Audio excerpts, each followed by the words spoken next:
Hello my friends, welcome back to Sophisticakes by Mary. For this tutorial, I'm going to show you how you can make this sweet little heart cake with some vintage piping.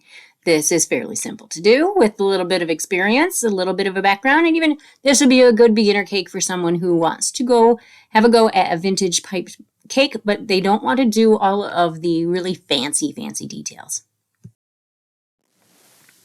Now I want to show you a few little helpful hints here on how to make this more simple. And a way that I like to do things to simplify is I like to make details ahead of time if I can. And that's what I did with these little rosettes. I made these rosettes out of my American buttercream, tinted with, I think I did blush and mauve is what I did for the two colors here. And I did these the day before. So I just have a small star tip and I'm just piping it in a circle and releasing pressure and lifting up to get these little baby rosettes. And I did this with both colors. And also you need to have your bag close to the parchment paper, but not touching the parchment paper when you start to squeeze the bag to pipe these little rosettes.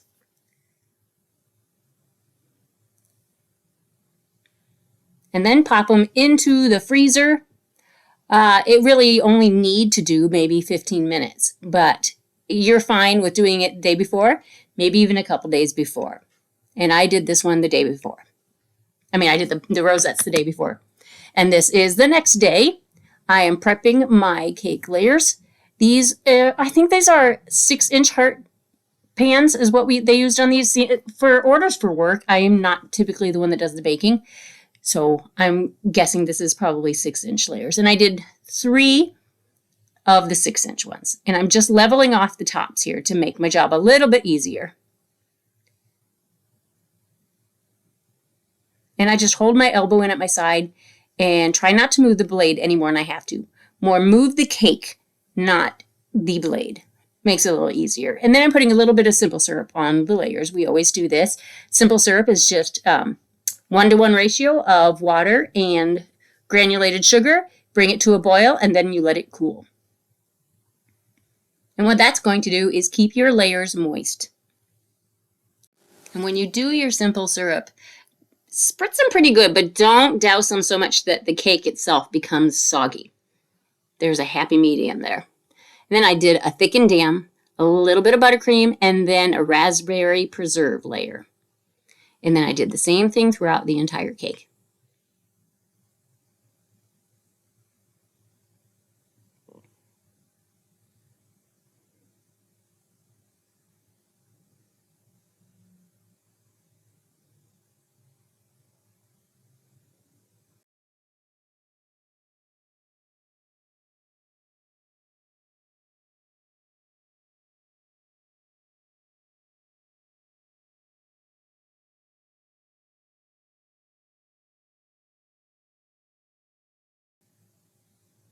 Then I'm just reinforcing the spaces in between the layers, just kind of pushing in that buttercream, thickened buttercream in there just a little bit more, just to reinforce it that the raspberry is not going to sneak out. And then I'm using my olive colored buttercream. I'm trying to think of how I colored this. I believe I used avocado and a little bit of ivory and a touch of black to get a little bit more depth out of this. And a little hint here too, when I have corners on cakes, I like to put the buttercream, like see the bottom of the heart there? I like to run the buttercream up there. Same with a sheet cake or square cakes, because that fills in that corner already. It packs it in there. So it's a little easier to scrape the sides than if you're trying to like pull the buttercream around it. It's already there. So you're kind of just using your spatula at that corner point and then dragging it up towards the top instead of around that bottom. I hope that makes sense. And me explaining it and then watching it also. It does take a little practice, but once you get the hang of it, it's really not that bad. Then we got to level the top, and then here's the little cat and mouse game of chase that buttercream. Level the top out. Then you got to bring the buttercream that was pushed over the sides up to the top again. Try to scrape it off. And you just keep going round and round with that until you get the cake where you want it to be. This can take a little while, especially when you're a perfectionist.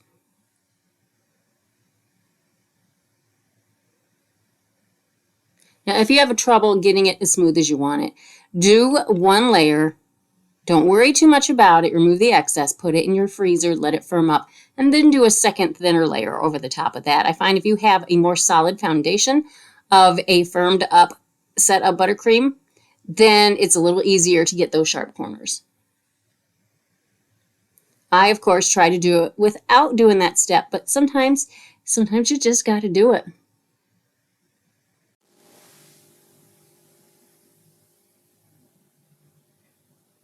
And for the piping, I wanted to stick with the same shape. So I've got 3 different sizes of French tips.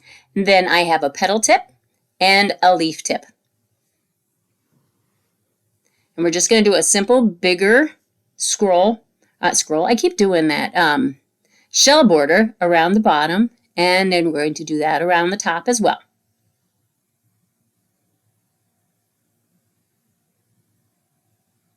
Actually, I take that back. The bottom was the medium. The top was the large.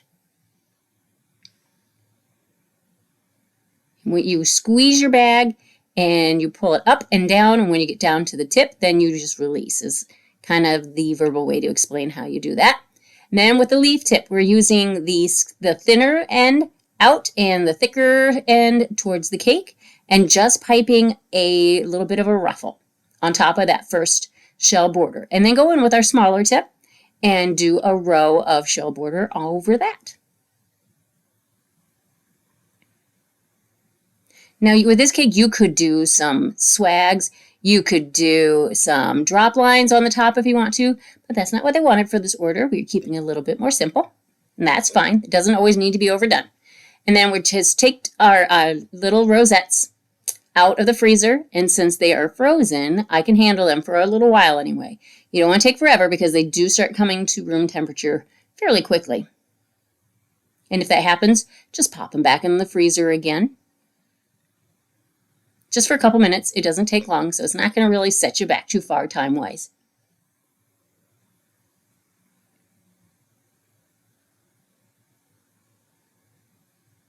Then we're going to continue that around the bottom. I don't know about you guys, but I love this color combination. I love this. I'm really a shabby chic kind of girl at heart. I just love that.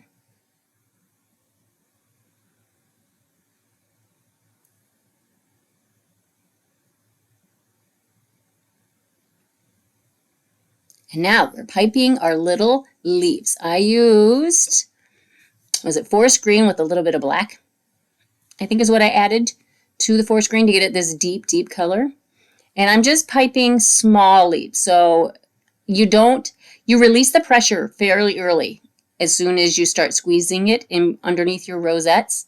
And that keeps them from getting too long. And it's a smaller leaf tip also.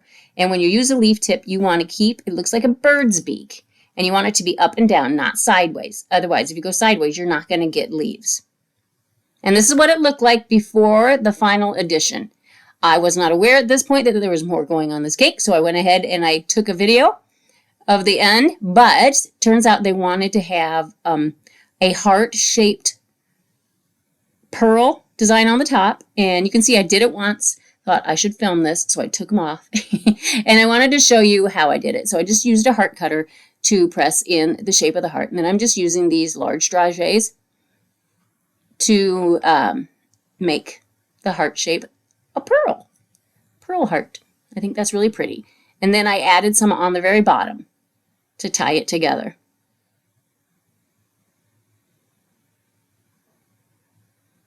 And these stuck right to the buttercream because the buttercream was not crusted yet. But if it is crusted, you can always attach them with a little bit of buttercream. Just pipe a little bit on the on the back of those pearls, or sometimes even just a little bit of water on the buttercream will get them to stick. And there's our final product, guys. I hope you liked it. I hope you liked seeing something a little bit more simple since the last tutorial was very detailed. I like to switch it up. I hope you learned a few things, and I hope you got something from it.